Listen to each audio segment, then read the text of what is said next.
কাল্লা, কখনোই নয়। লায়ুম বাদান্না ফিল হুতামা, অচিরেই তাদেরকে হুতামা নামক জাহান্নামে নিক্ষেপ করা হবে।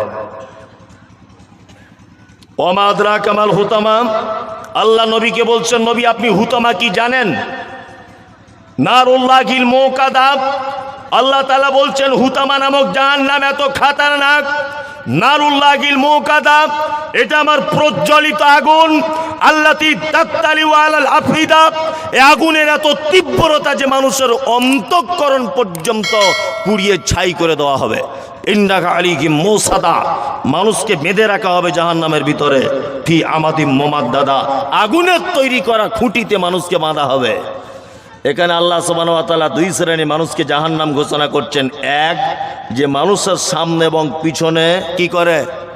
গীবত করে। দুই, যে মাল জমা করে করে রাখে। তিন, এবং এটা ভাবে ইয়াহসাবু আন্না মালাহু আখলাদা, আমার মাল আমার চিরস্থায়ী থাকবে। মাল থাকবে? থাকবে। অনেক মানুষ আছে না, মাল কামাই করছে আর বলছে বেটার ভবিষ্যৎ করছি, বলে না? এই মাদ্রাসার আদায় করতে গেছে, বলছে মৌলভী সাহেব সব যদি দিয়ে দেবো তাহলে বেটা বেটিরা কি করবে? ওরকম না করে 4-5টা বস্তা আনুন, যা ধান হয়েছে সব নিয়ে চলে যান। কি বিরক্ত হয়ে বলে, কি বলে না? বলছে বেটার ভবিষ্যৎ করছি। তুমি জানো পৃথিবী কেমন জায়গা? হ্যাঁ, পৃথিবী কেমন জায়গা জানা আছে? জানা নেই? দেখবেন, আপনাকে দেখাবো পৃথিবী কেমন জায়গা। এই চাচা আপনি এখানে আসুন, আপনি এখানে আসুন, শুনুন, কোনো ভয় নেই, আপনাকে কিছু বলবো না, আসুন। এই দেখুন পৃথিবী কেমন জায়গা দেখাচ্ছি, মাঝখানে দেখিয়ে দিই। এর নাম পৃথিবী। আপনার বয়স কত?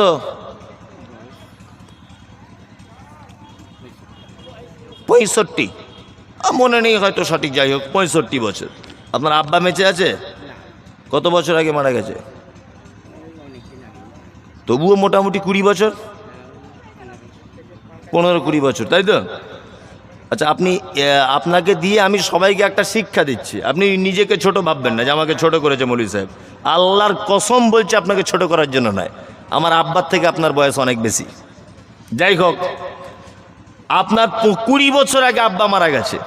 আচ্ছা বলুন তো, আপনি 20 বছরে মাঝে সাঝে আপনার আব্বার কবরে গিয়ে বলেন যে আল্লাহ আমার আব্বাকে ক্ষমা করে দাও? সত্যি কথাটা বলুন। যান, যান গিয়ে বসুন, বসুন, যান। এর নাম পৃথিবী। এর নাম কি? পৃথিবী। আপনি দাঁত বার করে হেসে দিলেন। কত কুইন্টাল ওজন, এটা আপনি ভাবতে পেরেছেন? হ্যাঁ, লোকটার বয়স 65 বছর। ওর আব্বা মারা গেছে 20 বছর হলো বলছে।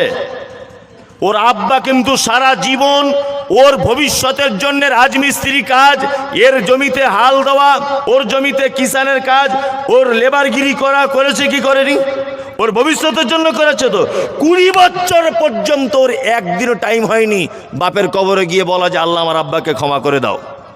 এর নাম পৃথিবী। আপনি কি ভাবছেন টাকা পয়সা জমা করছি, আমার বেটার ভবিষ্যৎ করছি? তোমার বেটা তোমার কবরে কোশ্চিন কালেও কোনোদিন, তুই মরে দেখো, তুমি কোনোদিন তোমার কবরের সাইডে গিয়ে বলবে না আল্লাহ আমার আব্বাকে ক্ষমা করে দাও। বলছে বেটার ভবিষ্যৎ করছি। তুমি ভবিষ্যৎ করার কে? হে, তোমার নিজেরই কোনো ভবিষ্যৎ নাই। যে এর নাম পৃথিবী। 20 বছরে কোনোদিন যায়নি বলছে। বলছে নামাজে দুয়া টুয়া বলি, এমনি যাই না। চাচা রাগ করবেন না, আপনাকে বলিনি কিন্তু বোঝানোর জন্য বলছে এটা। এর নাম কি? পৃথিবী। এগুলো বাস্তব কথা। আল্লাহ তাআলা তারপরে বলছেন 2 কোয়ালিটির মানুষের জন্য জাহান্নাম। 1, যারা গীবত পরনিন্দা করে। 2, সম্পদ জমা করে করে রাখে, আটকে রাখে, ভাবে আমাকে মাল বাঁচাবে। আল্লাহ বলছে কাল্লা, কখনোই নয়। লাইম বাতান্না ফিল হুতামা, অচিরেই তাদেরকে হুতামা নামক জাহান্নামে নিক্ষেপ করা হবে। জাহান্নাম কেমন? আল্লাহ তাআলা বলছেন এটা আমার নিজস্ব আগুন। এটা আমার নিজস্ব আগুন। শুধু জাহান্নামে মানুষকে দেবো এটা না, আবার মানুষকে বেঁধে রাখবো জাহান্নামে। জাহান্নামে কি করবে? কি করবে? বেঁধে রাখা হবে। বাঁধা রাখা হবে কেন? আচ্ছা বলুন, কিয়ামতের মাঠে যদি একে বলা হয় এই লোকটাকে, এই তুমি বসো, এই লোকটা উঠে দাঁড়াতে পারবে? ক্ষমতা আছে? নাই। এই লোকটাকে যদি আল্লাহ বলে এই তুমি চলতে লাগো, ও দাঁড়াতে পারবে? পারবে না। ও যদি ছুটে ছুটে যায়, আল্লাহ যদি বলে এই তুমি ওখানে দাঁড়াও, এক পা তুলতে পারবে? পারবে না। তারপরেও আল্লাহ তাআলা বলছেন কি, জাহান্নামীদের জাহান্নামে ঢোকানোর পরে বেঁধে রাখবো। কেন বেঁধে রাখবে? কেন? এর অনেক লজিক আছে। গ্রামে দেখবেন ছেঁচকি চোর বুঝেন, যারা এই ছাগল মুরগিটি এটা ওটা চুরি টুরি করে, কারুর বাড়ির সেই কাঁসার বদনা ফদনা এটা ওটা চুরি করে, এরকম চোর আছে না? যারা গাঁজা টাজা খায়, পয়সা কড়ি থাকে না, তখন এরও ছাগল নিয়ে বেঁচে দেয়, করে কি করে না? এরকম চোর যখন ধরা পড়ে তখন গ্রামের পঞ্চায়েত ল্যাম্পপোস্টে বাঁধে, বেঁধে দেখবেন বলে দেখি তোর কোন বাপ আছে, এখান থেকে খুলে নিয়ে যাবে তোর হাত, বলে না? তার মানে কি? তার মানে গ্রামের পঞ্চায়েত রানিং মেম্বার নিজে কত বড় মোস্তান, নিজে কত বড় ক্ষমতাবান, নিজে কত বড় রাজনৈতিক নেতা, এই ক্ষমতা দেখানোর জন্য তার হাত বাঁধে, বাঁধে না? বাঁধে। ঠিক আল্লাহ সুবহানাহু ওয়া তাআলা বলছেন খুযুহু ফাগুল্লু সুম্মা যাকিমু সাল্লু, কিয়ামতের মাঠে প্রত্যেক অপরাধীদের হাতগুলো আমি পিছন দিক দিয়ে বেঁধে দেবো, আর খুযুহু ফাগুল্লু সুম্মা যাকিমু সাল্লু, তাদের মুখগুলো মাটির দিকে দিয়ে হাতগুলো বেঁধে হিচড়াতে হিচড়াতে তাদেরকে জাহান্নামে ঢোকাবো। ক্ষমতা ছিল বলে লকডাউনের নাম করে মানুষকে বাড়ি ঢুকিয়ে বাবরি মসজিদ ভেঙে দিয়েছে বুলডোজার দিয়ে, খুব ফটার ফটার করে আওয়াজ করছিলে, তোমার নাম নাকি দিলীপ ঘোষ, তুমি নাকি ক্ষমতা এলে পশ্চিম বাংলায় আগে আগে এনআরসি হবে। আল্লাহ সুবহানাহু ওয়া তাআলা বলছেন এই সমস্ত অপরাধীদের কিয়ামতের দিনে হাত বেঁধে দিয়ে বলবো, দেখি নরেন্দ্র মোদী, তুমি বাবরি মসজিদ ভেঙেছিলে, ভারতবর্ষের মসনাদে বসে তুমি একজন বড় নেতা, আজকে তোমার হাত এখান থেকে কে খুলতে পারে এটা আমি আল্লাহ দেখবো এটা। যদি সেদিন এই মানুষটার হাত পিছন দিক দিয়ে যদি বেঁধে দেওয়া হয়, পৃথিবীর কোন মানুষের ক্ষমতা আছে কিয়ামতের দিনে তার হাতটা খুলে দিবে? আছে? আল্লাহ তাআলা বলছেন হাকামুল হাকিমিন, আমি সেদিন একচ্ছত্র বিচারের দায়িত্বে থাকবো, আমি বিচারকের বিচারক। দুটি পাপ সম্পর্কে আপনাকে ধারণা দেওয়া হলো, আপনার কাছে বিনীত অনুরোধ আপনি এই পাপ থেকে নিজেকে সরিয়ে রাখবেন ইনশাআল্লাহ। চলুন জাহান্নামীদের ব্যাপারে আল্লাহ তাআলা আরো বলছেন, আর আইতাল্লাযী ইউকাজ্জিবু বিদ্দিন, নবী আপনি কি দেখেছেন তাদেরকে যারা কিয়ামতের দিবসকে মিথ্যা মনে করে? কিয়ামত হবে এটা বিশ্বাস আছে আপনার আমার? আছে? কত কঠিন এটা জানা আছে কিয়ামত? এমনি শুনেছেন কিয়ামত, কিয়ামত মানে নরমাল একটা ব্যাপার, তাই না? আল্লাহু আকবার। আপনি যদি একটু অনুশোচনা করেন কিয়ামত কেমন, আপনারা দেখেছেন কিছুদিন আগে তুরস্কের মাটিতে একটা ভূমিকম্প হয়েছিল। বিজ্ঞানীরা বলছে যে মাটি থেকে ৮,০০০ ফুট নিচে মূল ভূমিকম্পের উৎপত্তি হয়, মাটি থেকে ৮,০০০ ফুট নিচে। বৈজ্ঞানিকের মতামত হচ্ছে যে মাটির তলে একটা স্তর আছে, তার সেখানে প্লেট আছে, প্লেটটা সরে গেলে মাটি কাঁপতে কাঁপতে পড়ে যায়, এটা বিজ্ঞানীরা বলছে।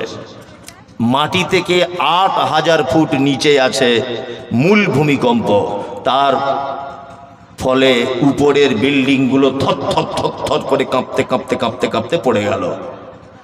দেখেছেন আপনারা এগুলো? সোশ্যাল মিডিয়াতে দেখেছেন। অজস্র মানুষ মারা গেছে, কত মানুষ ভাঙার স্তূপের ভিতরে আটকে পানি পান করতে না পেরে, খেতে না পেয়ে এক পর্যায়ে তারা পৃথিবী থেকে বিদায় জানিয়েছে।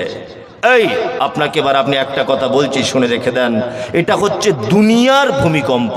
আল্লাহ সুবহানাহু ওয়া তাআলা কিয়ামতের দিনের ভূমিকম্প সম্পর্কে বলতে গিয়ে বলছেন, ইজা জুলজিলাতিল আরজু জিলজালাহা ওয়া আকরাজাতিল আরজু আসকালাহা, নিশ্চয়ই কিয়ামতের দিবসের ভয়াবহতা বড় ভয়াবহতা।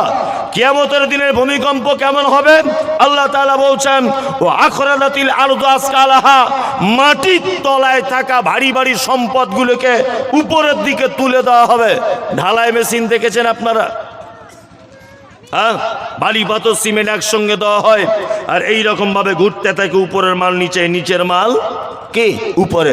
আল্লাহ তাআলা বলছেন, ও আখরাজাতিল আরদু আসকালাহা, মাটির তলার মালগুলোকে উপরে তুলে দেওয়া হবে, এরকম ঘুরিয়ে দেওয়া হবে। কিয়ামতের দিনের ভূমিকম্প। কিয়ামত কেমন? আল্লাহ তাআলা বলছেন, ইয়া আইয়ুহান নাসু তাকু রাব্বাকুম ইন্না জালজালাতাস সাআতি শাইউন আযীম। আল্লাহ বলছেন, মানুষ তোমরা তোমার রবকে ভয় করো, নিশ্চয়ই কিয়ামতের দিবসের ভয়াবহতা বড় কঠিন ভয়াবহতা। কেমন ভয়াবহতা?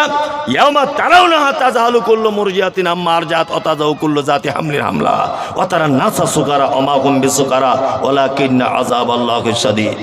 বলুন বিরল চৌকি গ্রামের মানুষ, আপনাদেরকে ছোট্ট একটা প্রশ্ন করি। প্রশ্ন হচ্ছে এই, বলুন তো সহ্য ক্ষমতা বেশি পুরুষের না নারীর? নারীর, তাই না? আমি যদি এখন এখানে একটা একে ঘুষি মারি, আর এই ঘুষির ওজনটা যদি 50 ডিগ্রি পর্যন্ত হয় তাহলেও বাঁচবে। 50 ডিগ্রির বেশি যদি আমার ঘুষিটার ওজন হয়, ও মারা যেতে পারে। কিন্তু বৈজ্ঞানিক মতামত হচ্ছে এই, যে একজন মহিলাকে যদি ঘুষি মারা হয় আর এই ঘুষিটা যদি 56 ডিগ্রি পর্যন্ত যদি থাকে, তবুও মহিলাটা বেঁচে যাবে, মরবে না। তার মানে পুরুষের থেকে 6 গুণ বেশি সহ্য ক্ষমতা তার। চিকিৎসা বিজ্ঞানীদের মতামত যে একজন মহিলার বাচ্চা হতে গিয়ে যে কষ্ট হয়, এটা যদি কোনো পুরুষ মানুষের বাচ্চাটা হতো তাহলে 100-র মধ্যে 80% পুরুষ মানুষ মারা যেত, সহ্য করতে পারতো না। শুধু নারী বলে সহ্য করতে পারে। কি বললাম বুঝলেন? যাদের নরমালে বাচ্চা হয় তারা ভালো জানে, পুরুষ হলে সহ্য করতে পারতো না। কিয়ামতের দিবস আপনাকে দেখাচ্ছে, আল্লাহ তাআলা বলছেন ইয়াউমা তারাউনাহা তাযহালু কুল্লু মুরজিআতিন আম্মা আরজাত ওয়া তাযাউ কুল্লু যাতি হামলিন হামলাহা ওয়া তারান নাসা সুকারা ওয়া মা হুম বিসুকারা ওয়ালাকিন আযাবাল্লাহি শাদীদ। পৃথিবীতে যত ভালোবাসার জিনিস আছে, মা তার সন্তানকে সব থেকে বেশি ভালোবাসে, কুকুরও তার বাচ্চাকে বেশি ভালোবাসে, ছাগল তার বাচ্চাকে ভালোবাসে, বিড়াল তার বাচ্চাকে ভালোবাসে, গরু তার বাচ্চাকে ভালোবাসে, মুরগি তার বাচ্চাকে ভালোবাসে, শুয়োর কুকুর তার বাচ্চাকে ভালোবাসে, তার মধ্যে মানুষও তার বাচ্চাকে বেশি ভালোবাসে। কিন্তু আল্লাহ সুবহানাহু ওয়া তাআলা বলছেন কিয়ামতের দিনে মা তার মায়ের কাছে একটা বাচ্চা তার আঁচল ধরে টানতে টানতে বলবে, মা একটু দুধ দাও, দুধ পান করব। আল্লাহ তাআলা বলছেন কিয়ামতের দিনে মা তার বাচ্চাকে দুধ পান করাতে ভুলে যাবে। এর নাম কিয়ামতের মাঠ। 2, গ্রামগঞ্জে বিরল চৌকির কোনো মেয়ের যদি নরমালে বাচ্চা হয়, আগেকার দিনে দাইমা পাওয়া যেত, দাইমা যারা বাচ্চা বার করত পাওয়া যেত। দাইমার দ্বারা একা হতো না, আরো 2-4 জন মহিলা, তার মা, তার নানি, দাদি সবাই পাশে থাকতো যাতে অসুবিধা না হয়। আল্লাহ সুবহানাহু ওয়া তাআলা কিয়ামতের বর্ণনা দিতে গিয়ে বলছেন মায়ের বাচ্চা সেদিন তলার দিক দিয়ে এমনিতেই পড়ে যাবে, মা বুঝতে পারবে না বাচ্চা কি করে হলো। এর নাম কিয়ামতের মাঠ। আল্লাহ তাআলা আবার বলছেন যে মানুষগুলোকে দেখতে পাওয়া যাবে তারা সব মাতাল। আল্লাহ তারপরে আবার বলছেন ওমা হুম বিসুকারা, একজনও মদ পান করেনি, ওয়ালাকিন্না আযাবাল্লাহি শাদীদ, শুধু আমার কঠিন আযাবের ভয়ে মানুষ মাতালের মতো করে ঘুরছে। এর নাম কিয়ামতের মাঠ। গোটা কিয়ামতের মাঠে ইব্রাহিম ইয়া নফসি, ইসমাইল ইয়া নফসি, হারুন ইয়া নফসি, জাকারিয়া ইয়া নফসি, ঈসা ইয়া নফসি, মুসা ইয়া নফসি, ইব্রাহিম ইয়া নফসি, প্রত্যেক নবী পর্যন্ত ইয়া নফসি করবেন। একজন নবী দূর থেকে আওয়াজ করতে করতে আসবেন ইয়া উম্মতি, তিনি হচ্ছেন মুহাম্মদুর রাসূলুল্লাহ সাল্লাল্লাহু আলাইহি ওয়াসাল্লাম। সেদিন হবে বড় ভয়াবহতা, খুব কঠিন দিন। এই দিনকে আমরা সবাই বিশ্বাস করি কি করি না? যে এইরকম একটা দিন আগামী দিনে আমাদের মাঝে আসছে, বিশ্বাস করেন। কিন্তু আল্লাহ তাআলা পবিত্র আল কোরআনে নবীকে বলছেন আরাইতাল্লাযী ইউকাজ্জিবু বিদ্দিন, নবী আপনি কি দেখেছেন ওই লোককে যে লোক কিয়ামতকে বিশ্বাস করে না? কে সে? আল্লাহ তারপরে তার বর্ণনা দিচ্ছেন ফাযালিকাল্লাযী ইয়াদউল ইয়াতীম, যারা এতিমের সঙ্গে অসৎ ব্যবহার করে, এতিমদেরকে যারা গলা ধাক্কা দিয়ে বার করে দেয় বাড়ি থেকে। এরকম আছে? এতিমের সঙ্গে ভালো ব্যবহার হয়? এতিম কাকে বলে জানেন? জানা আছে? জানা নেই? যার আব্বা নেই, এখনো সে যৌবনে পদার্পণ করেনি, এটা ছেলে হোক আর মেয়ে হোক, সে এতিম। যার আব্বা আছে, মা মারা গেছে, ও এতিম নয়। এতিম একটা বাচ্চা থাকবে কতদিন? না, এটা বিভিন্ন জন বিভিন্ন মতামত, তার মধ্যে এটাই সঠিক যে তার যৌবন যতদিন না পর্যন্ত আসবে সে ততদিন পর্যন্ত এতিম। কি বললাম বুঝলেন? অনেক মতামত আছে, কেউ কেউ বলেছে যে নারীদের যতদিন না পর্যন্ত বিয়ে হবে, বিভিন্ন মতভেদ আছে। ওই জন্য আমি যেটা সঠিক মনে করছি সব মতামতকে এক জায়গায় করে, যে যৌবন যতদিন না পর্যন্ত আসবে ততদিন শিশু তারা এতিম। মুহাম্মদ সাল্লাল্লাহু আলাইহি ওয়াসাল্লাম বলছেন, এতিমকে যারা গলা ধাক্কা দিয়ে বাড়ি থেকে বার করে দেয়, এতিমদের সঙ্গে সদ্ব্যবহার হয় বাজারে? হয় বর্তমান গ্রামগঞ্জে? হয় না। আচ্ছা, আল্লাহর নবী আর আল্লাহ দুজন এতিমদের সঙ্গে সদ্ব্যবহার করতে বলেছেন না অসদ্ব্যবহার? সদ্ব্যবহার, তাই না? এবার আপনাকে একটা প্রশ্ন করছি, খুব চিন্তা ভাবনা করে উত্তরটা দেবেন। এটা বয়স্ক লোক জানবে, ইয়াং ছেলেরা জানবে না। আমি মমতাজুল ইসলাম, আমার একটা বেটা, আমার বেটার বয়স 7 বছর। 7। আমি রাস্তায় যেতে যেতে অ্যাক্সিডেন্ট হয়ে মারা গেলাম আজকে। ভালো করে বুঝুন, আমার আব্বা বেঁচে আছে। তাহলে আমি যখন মারা গেলাম আমার আব্বা আর আমার বেটা দুজন বেঁচে আছে। তাহলে বলুন তো, আমার বেটা আমার বাপের সম্পত্তি পাবে কি পাবে না? পাবে? পাবে না। আল্লাহ তাআলা বলছে এতিমের সঙ্গে সদ্ব্যবহার করতে হবে, নবী বলছে এতিমের সঙ্গে সদ্ব্যবহার করতে হবে। মাঝখানে আমি মারা গেলাম, আমার ছেলে এতিম হলো কি হলো না? হলো। তা আমার ছেলে কেন আমার বাপের সম্পত্তি পাচ্ছে না কেন? এটা কেমন? না, ঘটনা এটা নয়। ঘটনা আল্লাহ সুবহানাহু ওয়া তাআলা দাদুকে চরম পরীক্ষায় ফেলে দিয়ে বলেছে, দাদু তুমি পাড়ার এতিমের সঙ্গে কেমন ব্যবহার করবে ওটা আমার দেখার নয়, আগে ঘরের এতিমের সঙ্গে কি করছো দেখি, তবেই তো পাড়ার এতিম। অনেক দাদুকে দেখতে পাওয়া যায় রাস্তার ধারে জমি বৌমা পেয়ে যাবে বলে সব ছেলেগুলোকে জমি জায়গা লিখে দিয়ে ছোট্ট বড় ছেলের পোতাটার জমি ফাঁকি দিয়ে দিয়েছে। অজস্র দাদু এই কেসের আসামি। পাড়া গ্রামে আছে না নেই এগুলো? হ্যাঁ আছে। দাদু অবিবেচক হলে হবে না, তোমাকে ইনসাফ করার কথা বলা হয়েছে, তুমি ইনসাফ করো। তোমার বৌমা পেটে যে বাচ্চা ধরেছে ওই বাচ্চা তোমার বৌমার নয়, ওটা তোমার বেটার বীর্য থেকে জন্মগ্রহণ করেছে। ওর শুধু দায়িত্ব এটা যে তোমার বেটার বাচ্চা পেটে ধরেছে।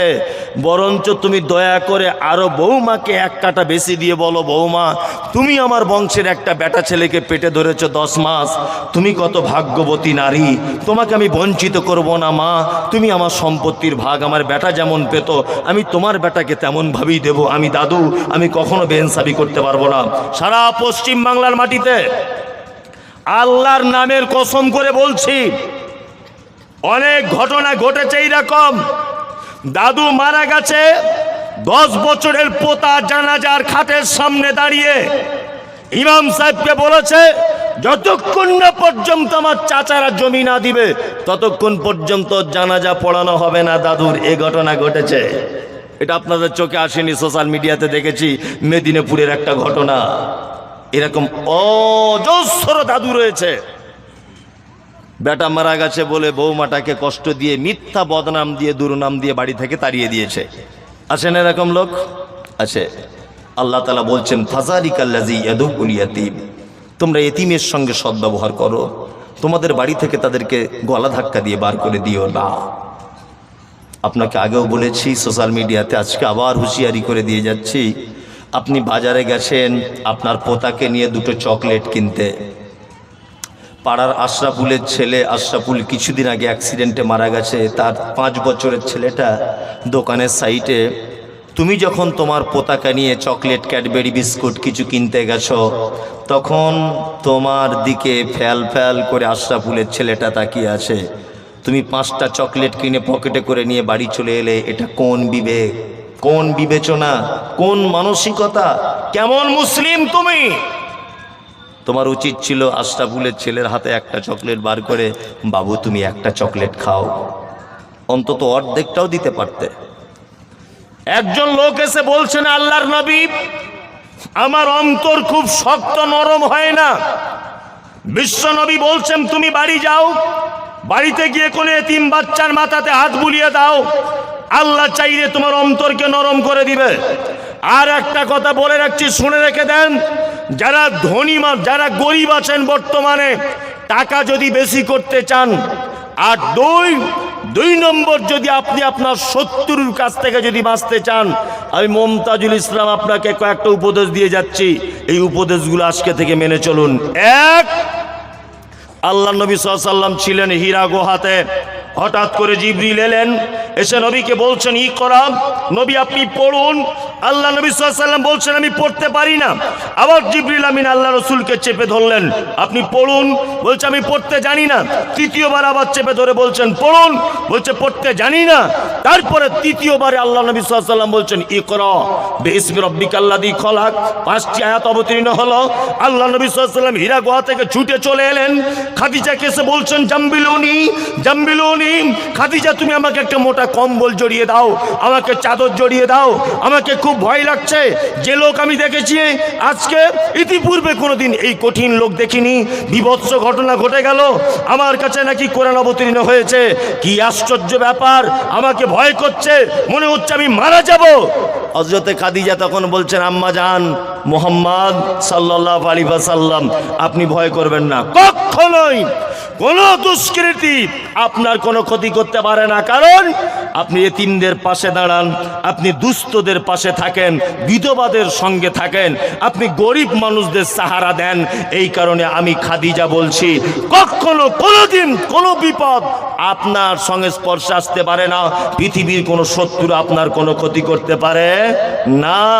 অত্র হাদিস থেকে ঘটনা শুনলে বোঝা যায় দুস্থ, অনাথ, এতিম, অসহায়, গরিব, বিধবা তাদের পাশে যদি কেউ দাঁড়ায় তাহলে ওকে কোনোদিন পৃথিবীর কেউ ক্ষতি করতে পারবে কে না। নাম্বার 2, আল্লাহ তাআলার নবী বলেছেন, আম্মা জান আয়েশা সিদ্দিকা, আল্লাহ নবী সাল্লাল্লাহু আলাইহি ওয়াসাল্লাম তিনি বলছেন তুমি যদি এতিম ফকির মিসকিনের জন্য 1 টাকা যদি ব্যয় করে দাও, আল্লাহ সুবহানাহু ওয়া তাআলার উপর এটা দায়িত্ব পড়ে যায় যে তোমার ওই টাকা থেকে অনেক গুণ বেশি তোমাকে রিটার্ন করা। দায়িত্ব পড়ে না। এলাকার কিছু ধনী লোক আছে, এলাকার প্রত্যেক এলাকাতেই আছে, রমজান মাসে দেখছি জাকাতের টাকা হয়েছিল, ওই টাকা থেকে দেখছি শাড়ি কিনে বিলি করছে, আর 4 জন দেখছি ফেসবুকে ছাড়ছে, বলছে আমাদের গ্রামের অমুক সাহেব 40টা শাড়ি বিলি করেছে দুস্থ এতিম ফকিরদের জন্য। তুমি জাকাতের টাকা দিয়ে শাড়ি কিনতে গেলে কেন? তোমার রাইট নেই। তুমি জাকাতের টাকা দিয়ে লুঙ্গি কিনতে গেলে কেন? জাকাত টাকার হয়েছে, গরিব মানুষ তাকে টাকা দিতে হবে। ও মিনু শাড়ি পছন্দ করে, তুমি কেন ময়ূর শাড়ি ওকে দিলে? ওর পছন্দ আব্দুল্লাহ লুঙ্গি পরবে, তুমি কেন কহিরুন লুঙ্গি দিতে গেলে? হ্যাঁ, তুমি তোমার কে? সবাই যদি ঈদের দিনে গরিব মানুষ তার বাড়িতে যদি শাড়ি আর জামা দেয়, সে শাড়ি জামা কাপড় ধুয়ে ধুয়ে খাবে? ঈদের দিনে তার গোস্ত কিনতে হবে না? ঈদের দিনে তার বাড়িতে অন্য কোনো খাবার টাবার লাগে না? কে বলেছে তোমাকে শাড়ি দিতে? তুমি কেন গরিব মানুষের টাকা শাড়ি কিনতে গেলে? তুমি জাকাতের টাকা বুঝে দিয়ে দাও, তারপরে আসল যে মাল থাকবে ওই মাল থেকে তুমি তখন কিছু শাড়ি জামা কাপড় কিনে গরিব মানুষদের মাঝখানে বিলি বন্টন করো। জাকাত পরের টাকা, ওই টাকা তোমার খরচা করার কোনো রাইট নেই। মাথায় থাকবে। অনেক লোক আছে ওই 500টা শাড়ি কিনে এনেছে, নিয়ে বিলি করছে এতিম গরিবদের মাঝখানে, মনে মনে ভাবছে কি একবার লাট সাহেবের বেটা আমি। বোকা তুমি বোঝো তুমি কিছু? টাকা দিতে হবে সবাইকে, তুমি টাকা দাও। যারা যারা জাকাতের মাল পাবার হকদার তাদেরকে টাকা দিয়ে দাও। সে টাকা নিয়ে ছায়া, ব্লাউজ, লুঙ্গি, শাড়ি যা পারে তাই করবে। সে খাবার খাবে, সে তার বাড়ি ইট কিনবে, সিমেন্ট কিনবে, যা ইচ্ছা তাই করবে। তোমার দেখার আর কোনো প্রশ্ন নেই। কি বললাম বুঝলেন? আসল টাকা থেকে লুঙ্গি, শাড়ি, ব্লাউজ এইগুলো দেবেন, জাকাত থেকে মোস্তানি করতে যাবেন না। ওটা আপনার মালই নয়, ওটা অন্য জনের মাল। অবশেষে বলি, এতিমদের ব্যাপারে বলতে গিয়ে যে আল্লাহ এতিমদেরকে যেন আমরা ভালোভাবে তাদের সঙ্গে ব্যবহার করতে পারি, আর এটা জান্নাতে যাবার একটা মাধ্যম। বলুন আমিন। আল্লাহ কবুল করে নাও, আমিন। আল্লাহ তাআলা বলছেন ওয়ালা ইয়াহুজ্জু আলা তুআমিল মিসকিন। ওই লোক কিয়ামতকে বিশ্বাস করে না যে লোক মিসকিনদের খাদ্য দানে উৎসাহিত করে না। মিসকিনদের ব্যাপার বুঝেন? ফকির কাকে বলে, মিসকিন কাকে বলে? জানা আছে? জানা নেই? ফকির হচ্ছে ওই লোক যে লোকের কিছু টাকা পয়সা আছে, তারপরেও তার বেটির বিয়ে, তারপরেও তার বেটার অপারেশন, টাকা পয়সা শর্ট হয়ে যাচ্ছে, টাকা কুলাচ্ছে না, ওই লোক হচ্ছে ফকির। মিসকিন সেই যে নিঃস্ব, কিছু নেই। আমি মমতাজুল ইসলাম রিক্সা চালাই, সারাদিন ইনকাম হয় আমার 200 থেকে 300, বছর শেষে আমার টাকা জমেছে 20,000 টাকা। হঠাৎ করে আমার জমি জায়গা কিছু নেই, ডাক্তারবাবু বলেছে তোমার বেটার কিডনিতে পাথর, অপারেশন করতে হবে, 1 লাখ টাকা খরচা। ধরে নেন আমার টোটাল পুঁজি 20,000, আর আমার ভ্যানটা বেচলে হয়তো 5,000 হবে, টোটাল 25,000। 1 লাখ টাকা খরচা, 75,000 টাকা আমি পাবো কোথায়? আমি হলাম ফকির। কি বললাম বুঝলেন? মিসকিনকে, যার কিছু নেই, একেবারে নিঃস্ব, একে মিসকিন। কখনোই একটা কথা বলে দিয়ে যাচ্ছি, মায়েদেরকেও বলছি আর আপনাদেরকেও বলছি, বাড়িতে কোনোদিন ফকির মিসকিন অসহায় মানুষকে ফেরত দিতে যাবেন না। আল্লাহ তাআলা বলছেন ফাজালিক, আল্লাহ তাআলা বলছেন যে এতিমদেরকে খাদ্য দানে যারা উৎসাহিত করে না, এরা কিয়ামতকে বিশ্বাস করে না। বাড়িতে কেউ আছো? হ্যাঁ, আমি এসেছিলাম ওই পাশের একটা গ্রাম থেকে, তা আমাকে কিছু দেন, ভিক্ষা দেন। তো বাড়ির দরজাটা খুলেছে লোকটা, খুলে দেখছে যে ভিক করতে এসেছে, তার হাতে একটা বড় ফোন। ওই লোকটা তখন বলছে, এই তোমার ঢং তো বেশ ভালো, ভিক করতে এসেছে আবার বড় ফোন নিয়ে, ওখান থেকে ঢং করার জায়গা পায় না। তাড়িয়ে দিলেন। আর একজন এসে বলছে লা ইলাহা ইল্লাল্লাহ, বাপ দুটো ভিক্ষা দাও। আপনি দরজা খুলেছেন, দরজা খুলে ওকে জিজ্ঞেস করছে তুমি নামাজ পড়ো? ভিখারিটাকে বলছে না, নামাজ পড়ি না তো। এই তুমি নামাজ পড়ো না তো, ভিক্ষা করতে এসেছো কেন? যাও। ওকে তাড়িয়ে দিল। আর একজন মেয়ে ছেলে এসেছে, সব আমি লাইন করে দেবো, আপনি চুপচাপ আমরা বসুন। এখন দানের কথা বলে লোকগুলি একটা থাকবে না, আমি ঠিক লাইন করে করে আসবো। যখন তখন দান চাইলে হবে? একজনাই তো বক্তা, তাই না? আবার অত কিসের তারা নেই। এসেছে একজন মহিলা, লা ইলাহা ইল্লাল্লাহ, মা দুটো ভিক্ষা দাও, এসে বলছে। তখন বাড়ির মেয়ে ছেলেটা বার হয়ে এসে বলছে, বুবু তোমার বাড়ি কোথায় গো? আমার বাড়ি করমজিতে। তাই? কি ব্যাপার, তুমি ভিক করতে এসেছো, আবার মেনু শাড়ি পরে ভিক করতে এসেছো? আমার স্বামী রাজমিস্ত্রি ঠিকাদার, এত দামি শাড়ি পাই না গো, আর তোমরা এত দামি শাড়ি পরে সকালবেলাতে ভিক করতে চলে, ভিক ঠিক হবে না, অন্য বাড়িতে যাও। একজনকে মোবাইল, একজনকে নামাজ, আর একজনকে দামি শাড়ি অভিযোগ করে তুমি বাড়ি থেকে তাড়িয়ে দিয়েছ না? দিয়েছ। আচ্ছা বলুন তো, একটা ভিখারি আপনার কাছে চাই কি? 2 টাকার একটা খুচরো কয়েন, তাই না? খুব জোর হলে 10 টাকার একটা নোট, তাই না? তাই আর কিছু চায়? সে বলে তোমার সম্পদের সব আমাকে দাও? বলে না। 2 টাকা 2 টাকা 2 টাকা 1 টাকা 1 টাকা ওটা চায়, এতেই ওরা খুব আনন্দ পায়, পায় না? পায়। তুমি নামাজ পড়ে না বলে ওকে ভিখারিকে ভিক দাওনি, মোবাইল হাতে ছিল বলে ভিখারিকে ভিক দাওনি, ও ভালো শাড়ি পরেছিল বলে তুমি ওকে ভিক দাওনি। তোমার কাছে এটা আমার প্রশ্ন। বর্তমান 2023-এ আপনারা দেখতে পাচ্ছেন ফিলিস্তিন আর ইসরায়েল একটা যুদ্ধ চলছে। এই যুদ্ধতে আমরা সর্বক্ষণ ফিলিস্তিনিদের সঙ্গে, তাই না? আর ইসরায়েলদের বিপক্ষে আমরা, ইসরায়েল ইহুদি, তাই তো? আচ্ছা বলুন তো, ইসরায়েল যে ইহুদি, এই ইসরায়েল ইহুদিদের আল্লাহকে? আল্লাহ। আল্লাহ। ইসরায়েলের ইহুদিদের রুজির মালিক কে? আল্লাহ। ইসরায়েলের ইহুদিদের অক্সিজেন দেয় কে? আল্লাহ। বাবরি মসজিদ যারা ভেঙেছে, এদের অক্সিজেন কে দেয়? আল্লাহ। ওদের রুজির মালিক কে? আল্লাহ, তাই না? তা আল্লাহর ঘর মসজিদ যারা ভেঙে দিচ্ছে, আল্লাহ তাদের অক্সিজেন বন্ধ করে না, রুজি বন্ধ করে না, আর ও নামাজ পড়ে না বলে তুমি চালাকি করে বলছো তোমায় ভিক্ষা দেবো না। তুমি কত বড় রুজির মালিক হে? আল্লাহ তো বলছে না ইসরায়েলের ইহুদি বেঈমান, তোরা মসজিদ ভাঙছিস, তোদের রুজি বন্ধ। তাহলে ছটপট ছটপট করে মারা যাবে কি যাবে না? আল্লাহ এটা পারে কি পারে না? পারে। আল্লাহ যখন বেনামাজি, বাটপাট, চোর, গুন্ডা, পতিতালয়ের নারী, তাকে যখন রুজি থেকে বঞ্চিত করে না, তুমি কেন ও নামাজ পড়ে না বলে ওকে ভিক্ষা থেকে বঞ্চিত করলে? কে রাইট তোমাকে দিয়েছে? একটা কথা মাথায় রেখে চলবেন, আমার দিকে ফিরুন। এটা ধরে নেন ডান হাত ভিখারি চাই, মানে এটা বাম হাত ভিখারি চাইছে, লা ইলাহা ইল্লাল্লাহ ভিখারি চেয়েছে, আর আমি দিব ডান হাতে তার উপরে, তাই না? নবীজির হাদিস কি? নবীজি বলছেন নিচের হাত খারাপ, উপরের হাত কি উত্তম। যে দেয় তার হাত কোথায় থাকে? উত্তম জায়গাতে থাকে, থাকে না? থাকে।